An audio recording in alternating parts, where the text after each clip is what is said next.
Welcome to the intersection of technology, cybersecurity, and society. Welcome to ITSP Magazine. Knowledge is power, now more than ever.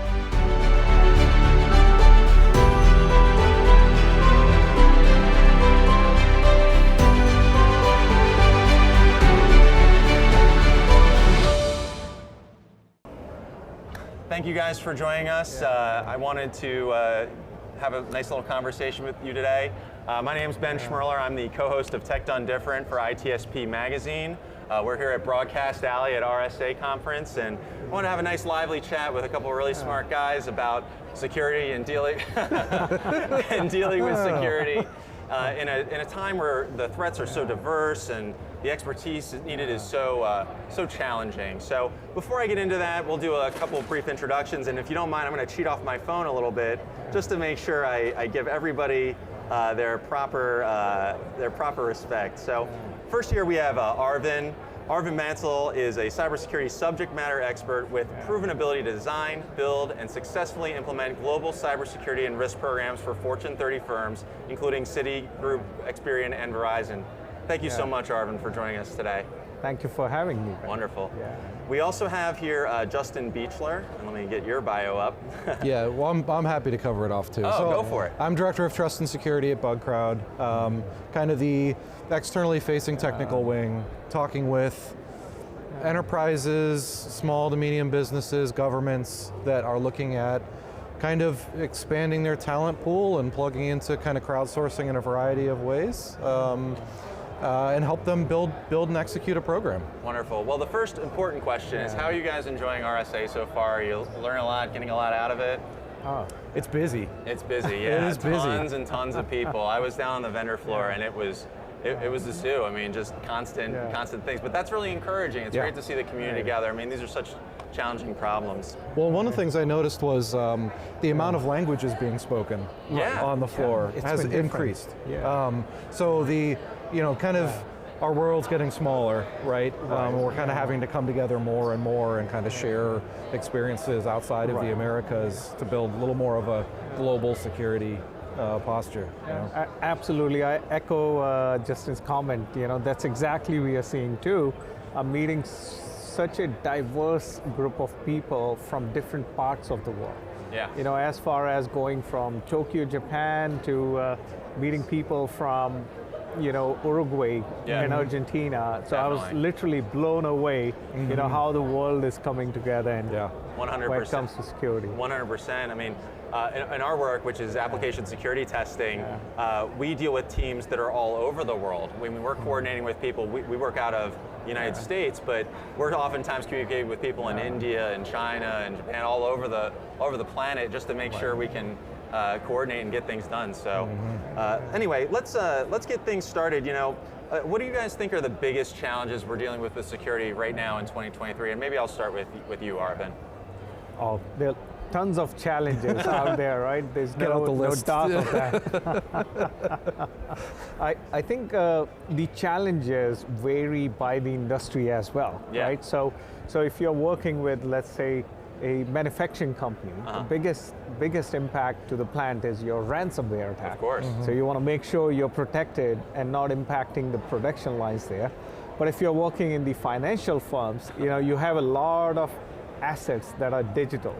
So the protection of those assets, how hackers are utilizing the threats and utilizing the security defects, those becomes the different challenges. And if you're in the healthcare industry, what matters most is the patient's data that you have. So how do you deal and protect those patient's data? That becomes the challenge. So if I had like a multiple choice question about security threats, you would just pick D and you'd pick all of the above for security challenges, right? What about you, Justin? What do you think? So, I mean, I hate to lean on the old crutch, but I think the fact that we're introducing more things into the internet and the skill sets that we have access to and the tooling that we have as we have made progression and scalability, we're still not there, right? And so I think that's the biggest challenge is security in depth, layers of security, we're still finding opportunities to better that, and we're still introducing more risk than we're able to reduce, right? Yeah. That's a good point. It kind of leads into my next question. I wanted to ask, like, are we getting better at this? I feel like we've really spread out the technology stack. We're integrating more and more things, as you point out, more devices, IoT, et cetera. Are decision makers, CISOs, getting better at this, or is it getting more complicated, or are we just sort of treading water, do you think? Yeah, well, I mean, I do think we are making progress. You could probably speak more specifically to the CISO side of things. Right. But I do think there are some progression. As much as we in security, we like to poke holes in like all the things that can go wrong. I think when I look back at the last 10 years of security, we have made some advances. We've gotten better. There are more, right in the application space, more modern frameworks that are building security into the actual development, right? So we are reducing some things.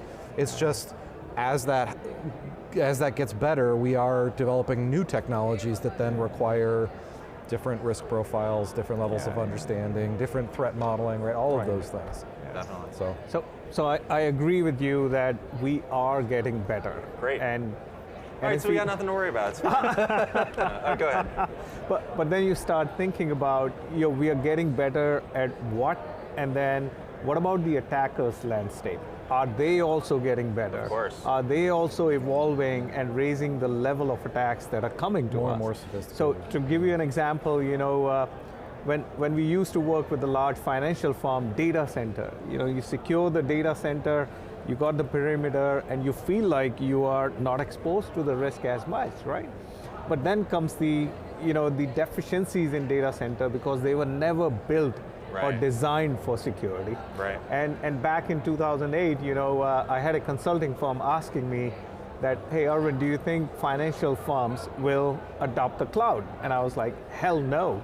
They are not going to, but it would be amazing if they do, because none of these gaps will exist, right? Yeah. So 10 years later, of course, I was proven wrong, and then also the attacks that we thought will not happen in cloud space, we have started seeing them already. Of course. So, while on one front we got tremendously better, moving from on-prem to the cloud solutions and providing digital business services, but on the other hand, we are more exposed as well.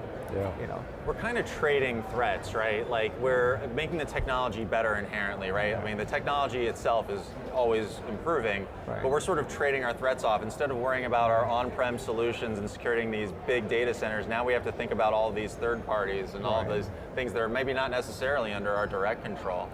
Yeah. So I guess the question is, all these things are sort of moving out of control, moving in directions we can't control. How, and you have a lot of expertise here with your experience. How do we avoid blind spots? Right. I mean, you can. Right. You can avoid the blind spot. I think the better question to ask is how do we stop things from blowing up? Yeah. Right. So I just finished a speaking session about how not to blow up an M&A. Yeah. So there's no pill to take and all of a sudden you'll be secured. So generally, the way I guide the programs is focused on 3 strategic pillars, right? So the very first one is, it's a 3R plan. The very first one is rapidly respond and recover from security incidents. You know why? Because you don't control who's going to attack you when, but you do control how you respond to that attack. Absolutely. How do you recover from that attack, right? And the second factor, second R, is the risk-based strategy, right? Because you can't secure everything you have today. So you have to prioritize, where am I going to put my effort first? Where is the business impact the most? And where should I get most bang for the buck, right? And the third one is, third R is reduce the attack surface. Absolutely. And that's where you start looking at things from attacker's perspective, right? So my home, I have only one front door, right? And I keep it locked, and there are double doors, and it's fire code proof and everything else. But do we treat our companies the same way? Does our companies have a lot of security defects right on the perimeter for attackers to look at and penetrate into us? So, my approach is simple: 3R, control what you do, prioritize based on risk, and close as many doors and windows as you can. Sounds like really like a big, a much more broader exercise of threat modeling than maybe most people are accustomed to. Yeah. Do you have any thoughts on that, Justin? Yeah, well, and especially large enterprises that have, you have the one single door, and then someone's trying to solve a problem because there's not enough light, and it's like, oh, I just added a window to the back. It's like, what are you doing? Yeah. Like, we need to secure that now. Right. Like, we got to build in those processes, and be able to understand that. But prioritization and prioritization paralysis, right, is a real thing for a lot of enterprises in the government space as they're looking at a very wide attack surface. And it goes down to that, it's like, how do we figure out what to work on first that'll give us the best bang for our buck? Absolutely. And that's a hard thing because the people talking at the top level are understanding risk slightly different than someone at the ground level is. So I think it's a great point. People have competing interests too. I mean, and security extends. I think a lot of people who are at RSA think about technical security. I mean, obviously, Justin, you spent a lot of time in the bug space, but I mean, it's beyond just technical security. It's about training your people. It's about dealing with the physical space, making sure you're not, tailgated. Some of the things that happen in red teaming exercises and stuff like that. I just think it's extremely challenging, and I guess a good leader knows how to balance those interests and play. I guess it's a little bit of a political game almost to make sure it happens. Well, it gets back a little bit to your point about the speed of the attackers learning and growing and becoming more sophisticated. We tend to get in the mode on the defensive side of understanding what the different attacks are, what the risks associated with those are, and sometimes we don't go as wide as we need to. We don't get the outside-in perspective of, I can try and get through that front door, or like I'm super creative, I can go around the side, And there's kind of adversarial groups out there that are sharing this information, and they're sharing like how to get around, and that same knowledge sharing, I don't think is happening quite to that extent on the defender side of the house, So I just want to add to what Justin said, and I think it was beautiful that we sitting inside the organizations, we think we know everything we need to know, and we bring in those shiny tools and technologies, and we scan the hell out of the infrastructure and applications and fixing all the defects, but we forget that's the view that's coming from inside to inside only. What we are missing is exactly what you said, the attacker's perspective. So how do we know, what do I have externally? How do we know what are attackers seeing there? And how do we engage in a community way that, hey, it's not related to the company, but just find all the bugs that I have. Just find all the defects that you're seeing to make my people get more educated and trained and be better at that part. I think that's the next stage. So to your part earlier, are we getting better? Absolutely, we are getting better. But attackers are improving too, and that's why the mindset we have to shift into is, what are attackers seeing? Whether it is from the infrastructure side or from application side, and how are they trying to break in? And how do we secure ourselves from there? So I think that's one of the key points to look at. We talk a lot about the importance of independent third parties when it comes to things like pen testing and the white box security assessments that we do at ISE. And the fact of the matter is that you can have amazing security teams or really great developers, people who are at the top of their class, but the reality is we are all humans, we are inherently flawed, we also have biases towards our own things. Our baby couldn't possibly have any issues. It's our wonderful thing, we built it, we've spent all this time on it, but the reality is you need that outside perspective, otherwise you're going to miss something. I completely agree with you, and that takes us to a journey, right? So when you start looking at the journey, it always starts with, what business are we in? How do we make money? Are we more of a services business or are we more of a product business? If you're in a services business, what are the competing differentiators we have? And how do we address any potential gaps there? A large, Big Four consulting firm providing security services to the community got breached. Yeah. So that has an impact on the reputation. So similarly, if you're building on the product side, and if you have products that are getting out there, they could be, it reminds me of Mirai attack. It's something as simple as a white label product attack can spread across the industry and impact different towers and out there. So it's super critical to have that external view and external talent to try to break into things with the attacker's mindset. Otherwise, we are living in our own la-la land thinking we are secure, but are we truly secure? Absolutely. Yeah. So you brought up talent. I really want to talk about that. You mentioned, you were guys talking earlier about all the diverse people here and the different perspectives that people have. I really want to key on it. The theme of the conference is Stronger Together. I couldn't agree more with that sentiment. But we also have a reality, which is it's really hard to find good people in this. You can build a great team, but you're always going to need more people.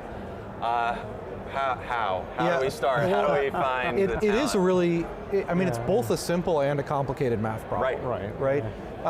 You have a certain number of things to secure, and the makeup of all those things and the disciplines required to test all of those things to compete with external threats, it's hard to find that talent and bring that talent in-house. You need to go and search out the talent, right? And so it really becomes how do you scale that, right? How do you benefit from different, experiences and disciplines and skill sets? And I think that's what a lot of, where we get a little bit stuck is you can make some key hires to secure some things, but we're seeing a lot of organizations that are taking some of that offensive talent and they're plugging into, a talent pool to test these different things. And then they're using internal talent to do either strategic offensive security measures or support the remediation process. Yeah, of course.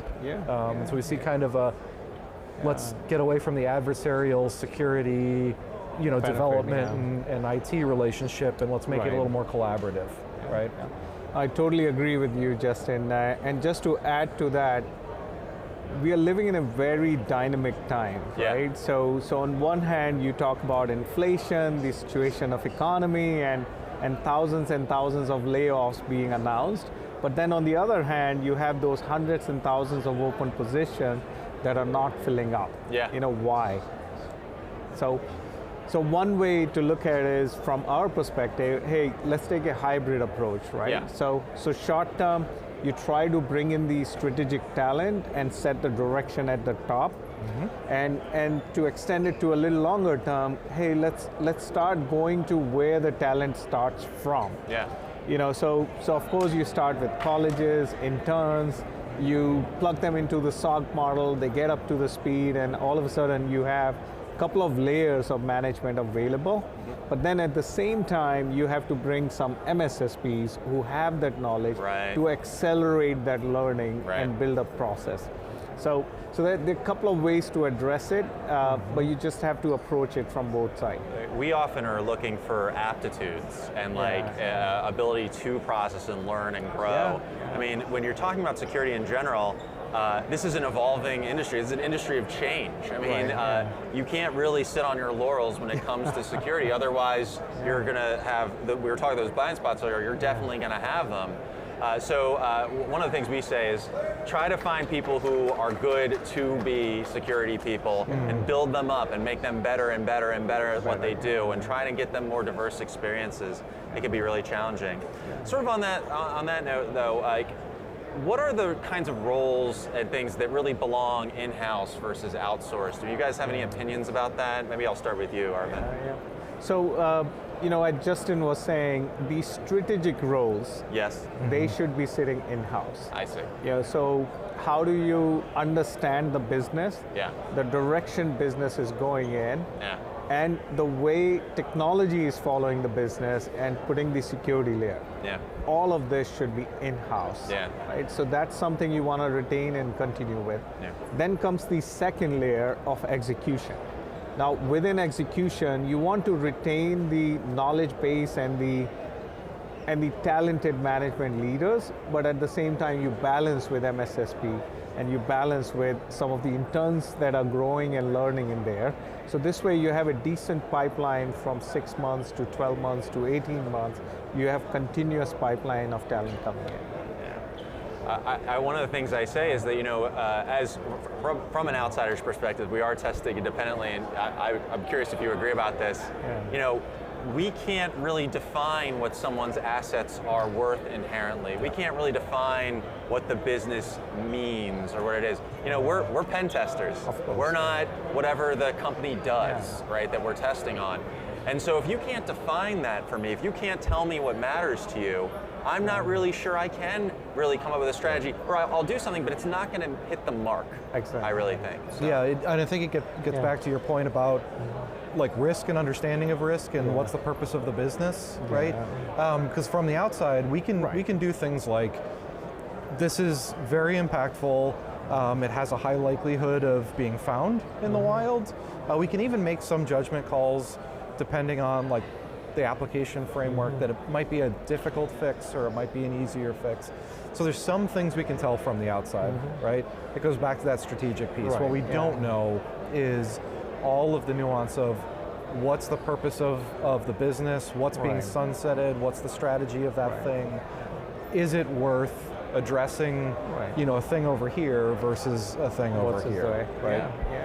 I want to get back a little bit to some of the politics and internal management. You know, you probably have worked with both of you guys where you have to balance people's interests. You know, the AppSec guy is going to want his budget for his projects, the physical security guy is going to want their budget for their projects, and so on and so forth. But really, at the end of the day, all of these people have to work together. We're all working towards the same goal. What are some sort of personal strategies to make everyone sort of work on the same team and not get too siloed into their own sort of thing? I have a very specific, it's kind of, you know, crowdsourced security specific, which is we're seeing more and more organizations that are looking at holistically the security team and how it fits with development teams to actually set up programs where there's a little bit of skin in the game from the development side of the house, right? So the security team will do something like front the cost of the program, but then if the performance is there and secure coding practices are followed and you better your introduction of risk, right? You introduce less risk, that's potential funding that can go back into the development side of the house from the security team. So it's turning that kind of adversarial relationship a little bit and trying to make it a little bit more collaborative and not treating security as always the gatekeeper, but a little bit more of the enabler. Of course, I think of security as something, you know, a lot of people talk very fear-based about it. You got to do this or else. If we don't do this thing, everything's going to light itself on fire or whatever the issue is. But you were talking, you know, M&A and stuff like that earlier. You know, I think that security needs to be used from a position of advantage. You know, we care so much about security for our product, our service, our business, whatever it is, that we're going to make the investment and provide the transparency to the world that shows that our product is really secure, that we're not just giving lip service to this stuff. Anybody can put a sticker on something on a box and say it's secure. It's really more about what are you doing to make things secure. Really, when people are talking about security, they're not really talking about something that exists. It's more about a faith and a process, I feel. So I'll just add to that part. You know, we had an advisory board meeting and we had a large consulting company coming and presenting on the topic of, you know, CISOs and security pieces. And there was a survey taken, and there were two key elements that were prominent why even start looking into security when you interviewed large number of organizations. And the first one that came on top was the trust of your customers in your ability to operate securely. So it doesn't matter what organizations you have, you know, your customers are relying on you to be secure, and that's where you start building those security programs and running with it. I know the olden days regulatory requirements, but they vary. Finance have a different level, healthcare have a different level, manufacturing has a really different level in defining that. So that's the first part to look at it. But the second reason was exactly that. I think the trend is going to be, how do I competitively differentiate my products? How do I differentiate my services? And I cannot be the one saying, hey, I'm selling you this and we are secure because I did 100 things, right? So you really have to start doing, what folks do in financial industry.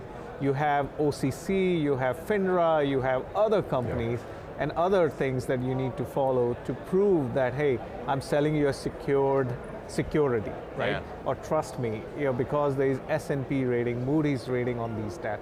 So it's the same trend that you're going to start seeing in the technology and security space. When you're selling your security products or services, they want third-party attestation. I agree. So you'll see a lot more of that coming in. Yeah, we're seeing that, everywhere from supply chain all the way to cars and new features. Right now the cars are becoming more software driven than anything else. It becomes almost like a consumer focus as well, to look at it and say, well, just like any other physical safety device, I'm considering the safety of the entire thing. Right? Absolutely. It's pretty interesting to see that shift happen. One thing I really like to talk about with people, especially in businesses, is the idea of creating a culture of security. An organization where everybody from the top of the chain all the way to the person who maybe has the lowest paycheck in the entire company, that they all understand that security matters to some part in what they do. But there's kind of a challenge here, which is to get buy-in. I remember in a former life, I worked in the IT services space, and I had to start convincing people that they had to have multi-factor authentication. And I got the same kind of grief every time, which is that why do I have to get this text on my phone or enter this code or use this token or something like that? It's a hassle, It is a hassle. And it's not just things like that, asking people to take a step or two more, but it's also going to leadership who may not be that security knowledgeable and say, hey, I'm about to make a big ask. I'm about to ask for X number of dollars to buy this thing that you've never heard of before, but you really, really need it. So how do we get those non-technical people on board, or those non-traditional security people on board with our strategies? We want to make that new ask, because the truth is, we all know that 2023, maybe we have a good formula for strategy now, but in 2 years, we're going to have something new on the table. So any thoughts on that? Yeah, I mean, culturally, I think we're moving a little bit more towards the ability for people to look at, everyone has these problems, right? And it's not necessarily an embarrassing thing. We see it in phishing campaigns as well, where it's these programs are not here to point out that you're not technical or that you're gullible, right? It's to build basically personal best practices on what are the things that we go through just in order to cover off on security and make you more secure overall. We're asking a little to get a whole lot, and sometimes educating people of that fact is a little bit of a challenge, because most people see the hassle, right, and they ignore everything else. It is challenging. That's all I have to say. You kind of have to be a little bit of a people person too. It's very easy to say to somebody, you got to do it. You got to do it. You got to do it. But someone will say, you know what? I really don't have to do it. I haven't been doing it my entire life, and I'm not going to start now. It's an argument I have with my father all the time with his computer. But. Well, and I see some security people leading from the front in some instances, right? Where they try to set an example, but it's this is something that I struggle with as a security person, right? And here's why I do it, right? Because these are the pieces that come into play. And I think it's a little bit of an education, and it's a little bit of humility, honestly, coming from the security group to say, we all have to go through this together. So I agree with the education part big time. That's what we are experiencing. If you look at the organization structure, normally you have the front office, the revenues coming in, you have the back office supporting the revenue. But do they understand each other's language? do they understand what matters to one versus the other? Yeah. And how do they communicate with that, right? So one way to tackle that is you got to simplify and educate people so succinctly that the language you are using is consistent across both parts of the world. Yeah. That's why I came up with those 3R that, hey, rapidly respond and recover from incident. Tell me one business guy that will say, no, I don't want to invest in it, or I'm not interested, right? Yeah. And the risk-based security, tell me one technical guy who will say, no, we shouldn't focus on this, right? And attack surface, which CEO would want their companies to have so many security defects for people to walk in? Yeah. None. So you got to simplify, you got to make the language so easy that anybody can understand, and they have to say yes. Totally. And then you build the layers of what are the objectives for each pillar, what are the initiatives that'll go in, and then you start executing in KPI. Yeah. So now you have a full stack of the spectrum, right from the business leader to the technology leader to security practitioner. Why are we doing what we are doing from the business side? Yeah, I'm increasingly convinced every year that goes by that the ability to translate for security people is even more important. Exactly. Absolutely, right? 100%. To be able to educate the business on what the business impact is, right? And then go to engineering or IT teams and educate them from a technical perspective what that means for them. What that means, right? And they're not doing it on purpose. You know, it's how, when I was an engineer, the only thing that I was worried about is, hey, we'll get breached. I did not have the concept of what exactly the business is running on, how are we making the revenue, which pieces are critical, and how they're connected. So you need those brokers who understand the business language, have the technology background, and then marry the two together to move the organization forward, right? It's a really difficult conversation with a security person to say, there's such a thing as acceptable risk, right? Like, well, I mean, nothing is... That's a hard pill to swallow. Nothing is foolproof. I mean, nothing is foolproof. If you have a threat actor who wants to invest enough time and resources to break something, they can probably break it. I really liked what you said about simplicity, too. It made me think of some of my experiences here at RSA, honestly. You know, there are amazing products in the vendor hall with some really smart people who develop them. And one thing I wish some of the salespeople who might grab you in the hall might say is, I might say to them, like, hey, you know, rather than talk to me about every last thing about your product that's so good from a technical perspective, let's get to the point. Let's cut to the chase. What is this thing doing that is making a difference to my security? How is this protecting me better? And we can get into the technical reasons why this happens later. You know, I'm not so important about it, but I need to know if this is even the right type of thing for my organization in the first place. So I don't quite understand sometimes why people do that. Can I get the AI ML technology on the blockchain in a single pane of glass? Yeah, guess what? Is that possible? But you know, when you're a decision maker, you might be on that floor listening to this stuff. And you've got a couple minutes to get your point across. You may have a solution that really fits the client's needs, but unless they really understand quickly what it does for you, I think it's just going to fall off, and you're not going to be able to make that connection. Yeah. Well, and I think it goes back a little bit to the business too, right? Which is like, it's a technological solution.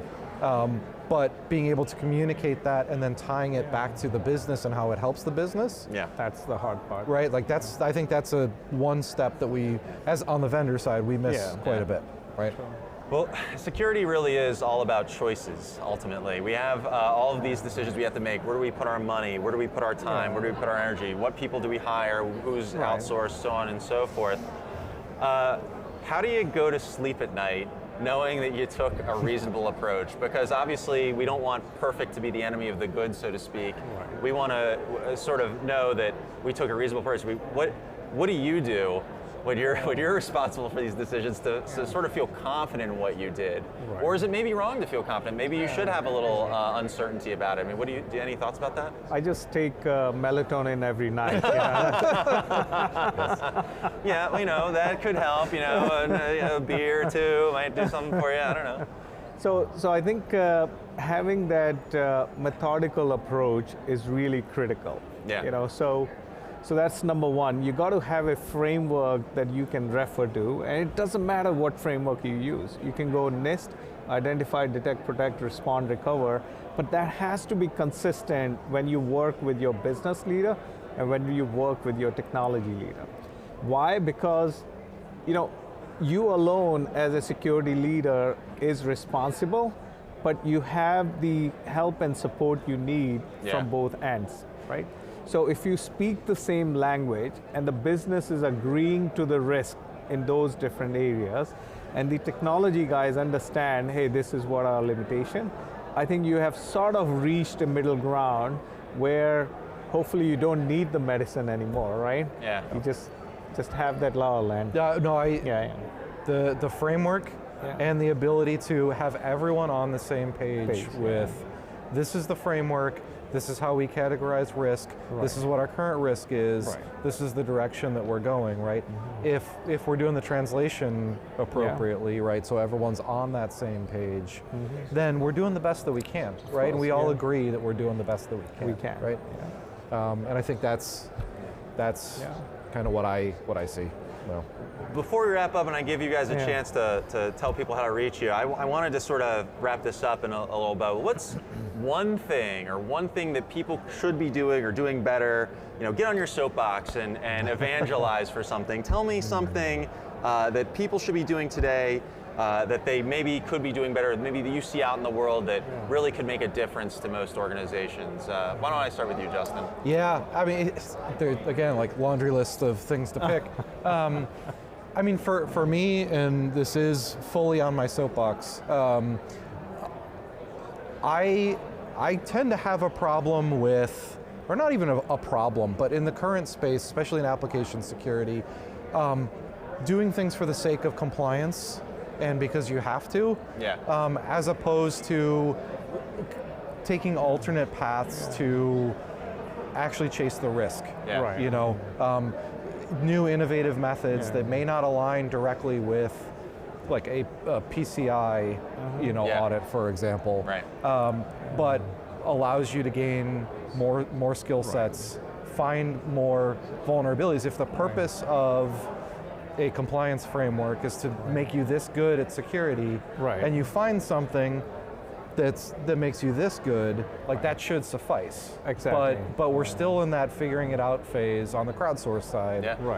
For us to be able to kind of convey that accurately and appropriately, where that can be looked at as an augment, to your security program. The compliance people have no insight into your business. They just have a checklist of things that they want to do. Now, it's not to say that there isn't value, but it's just not going to necessarily speak directly to you. So I think that's a really good point. How about you?